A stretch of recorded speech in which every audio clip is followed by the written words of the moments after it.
안녕하세요. 오늘 여러분이 보내주신 자료들, 노동시장의 수요와 공급에 대한 건데요. 좀 흥미로운 주제죠. 네, 안녕하세요. 임금이나 고용, 이게 대체 어떻게 결정되는지, 그 속을 좀 시원하게 들여다보는 시간을 갖겠습니다. 자료 속에 숨겨진 핵심, 같이 찾아볼까요? 네, 좋습니다. 이게 노동시장이라는 게요, 단순히 뭐 일자리 구하고 사람 뽑는 그런 걸 넘어서요, 경제 주체들의 어떤 합리적인 선택, 또 시장에 보이지 않는 힘, 이런 게 다 얽혀 돌아가는 곳이죠. 그렇군요. 그 기본적인 작동 방식을 오늘, 함께 살펴보면 좋겠습니다. 네. 그럼 먼저 기업 입장부터 시작해 볼까요? 노동 수요 말이죠.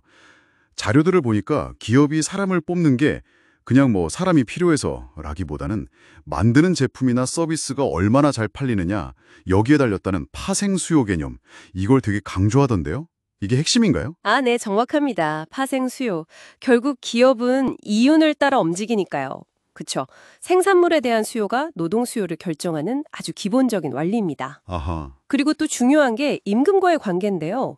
보통은 일반적으로 임금이 좀 비싸진다, 오르면 기업은 고용을 좀 줄이려고 하죠. 그렇죠. 비용이니까. 네. 그래서 노동 수요 곡선이 보통 오른쪽 아래로 이렇게 우하향하는 모습을 보입니다. 네. 물론 뭐 기술 변화라든가 다른 요인들도 영향을 크게 주죠. 기술 변화요? 네. 예를 들어 어떤 기술은 특정 일자리를 아예 그냥 없애버리기도 하고요. 맞아요. 또 어떤 기술은 반대로 전혀 새로운 일자리를 막 만들어내기도 하잖아요. 그런 변수들이 있습니다. 와, 그렇군요. 정말 복잡하네요. 그럼 반대로 일하는 사람, 그러니까 노동 공급 쪽은 어떤가요? 사람들은 당연히 더 나은 조건을 원할 텐데, 자료에서는 근데 임금이 오른다고 해서 무조건 일을 더 많이 하려고만 하지는 않는다. 뭐 이런 지적도 있던데요? 아, 네, 맞아요. 그게 또 흥미로운 지점인데요. 보통은 임금이 오르면 뭐랄까, 그 일의 매력이 커지니까 더 하려는 경향이 있죠. 네, 그렇죠. 근데요, 소득이 어느 수준 이상으로 아주 높아지면요, 오히려, 이 정도 벌었으면 이제 좀 쉬엄쉬엄 여가를 즐길까 하는 생각도 강해진다는 겁니다. 아, 정말요? 네. 그래서 노동 시간을 오히려 줄이는 선택을 할 수도 있어요. 이걸 이제 경제학에서 후방 굴절 노동 공급 곡선이라고 좀 재미있는 이름으로 부르죠. 후방 굴절? 와, 뒤로 꺾인다는 거군요. 신기하네요. 네, 그렇죠. 그리고 또 하나 중요한 게 유보임금이라는 개념인데요. 유보임금? 네. 내가 최소한 이 전원은 받아야 일할 의향이 있다 하는 뭐랄까 개인적인 마지노선 같은 거죠. 아, 이 유보임금보다 실제 시장 임금이 낮으면 아예 노동시장에 참여를 안 할 수도 있는 거고요. 와. 그러니까 임금이 아주 높으면 오히려 덜 일할 수도 있고, 또 너무 낮으면 아예 일 안 하고, 그럼 기업은 임금이 오르면 덜 뽑으려고 근로자는 또 임금 수준에 따라서 일할지 말지 결정하고 이 두 힘이 딱 만나는 지점이 있겠네요. 바로 그겁니다.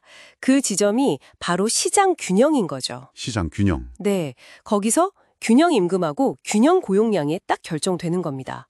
만약에 시장 임금이 이 균형점보다 높다. 그럼 서로 일하겠다고 사람들이 몰리겠죠.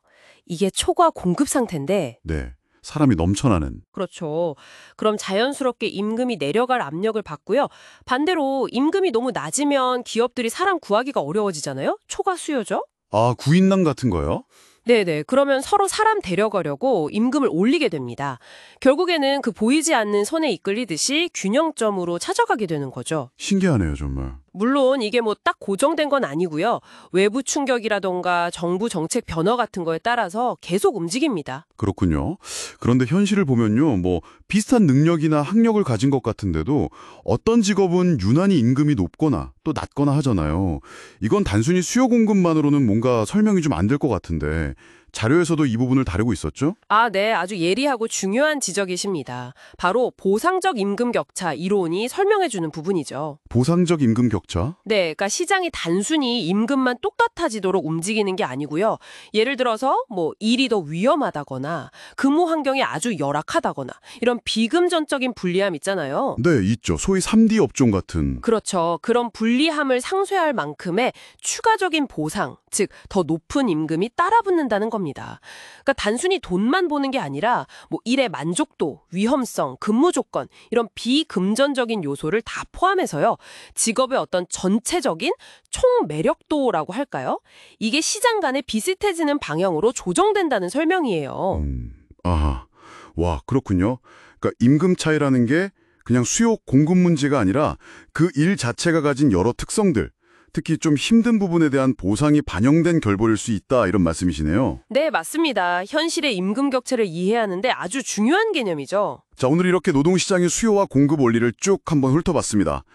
기업의 이윤 추구, 그리고 근로자의 만족 추구, 이 두 힘이 만나서 균형점을 찾아가는 과정, 그리고 또 그 이면의 복잡한 현실, 보상적 임금 격차 같은 것까지 짚어봤네요. 네, 오늘 이야기 나눈 것 중에 기억하실 점은 이 시장 균형이라는 게 늘 고정된 게 아니라 계속 변한다는 거, 그리고 뭐 기술, 정책, 심지어는 근무 환경 같은 정말 수많은 요인이 영향을 미친다는 사실입니다. 네. 특히 그 보상적 임금 격차 개념은요, 단순한 수요 공급 모델로는 설명하기 어려운 현실의 임금 차이를 이해하는데 아주 유용하게 쓸 수 있습니다. 네. 오늘 정말 유익한 이야기였습니다. 이 내용들을 좀 곱씹어보면서 마지막으로 이런 질문을 한번 던져보고 싶네요. 여러분에게 좋은 일자리란 과연 무엇일까요? 단순히 높은 연봉이면 정말 충분할까요? 오늘 우리가 이야기 나눈 보상적 임금 격차 개념을 한번 떠올려 보시면서요.